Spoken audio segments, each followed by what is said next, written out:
Sayılar hazır. Beyaz bayrak kalktı, start verildi ve başkentte günün son koşusu başladı. 1 numaralı Didi rakiplerinden 3 boy sonra koşuya başladı. Liderliği dıştan gelen 5 numaralı Blue Sun aldı. Farkı da süratli tempoda 2,5 boya kadar çıkardı. 9 numaralı Narcissus ikincilikte. Butay'ın 1 boy gerisinde ortada 10 numaralı Retro'yu 3. sırada izliyorum. Retro'nun 2 boy kadar gerisinde bariyer dibine yakın 4 numaralı Salida 4. hemen sağ arasında orta kulvarda 7 numaralı Daisy Blue 5.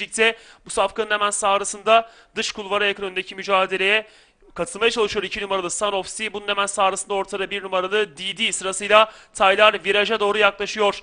5 numaralı Blue Sun'ın liderliği sürüyor. Fark 1,5 boy. 9 numaralı Narcissus yine takipte. 4 boy kadar geride bariyer dibine yakın 4 numaralı Salida sırasıyla viraj dönüldü. Son 400 metreyi de 5 numaralı Blue Sun 1 boy kadar önde geçti. Bariyer dibine doğru geldi şimdi 4 numaralı Salida. Oradan yaptığı ataklarla öndeki mücadeleye katıldı. En dış kulvardan 9 numaralı Narcissus'ın aralardan da 1 numaralı DD'nin ataklarıyla Tyler son yüze doğru yaklaşırken bariyer dibindeki 4 numaralı Salida liderliği aldı. Farkı da bir anda 2,5 hatta 3 boya kadar çıkartıyor ve günün son koşusunu 4 numaralı Salida kazanıyor.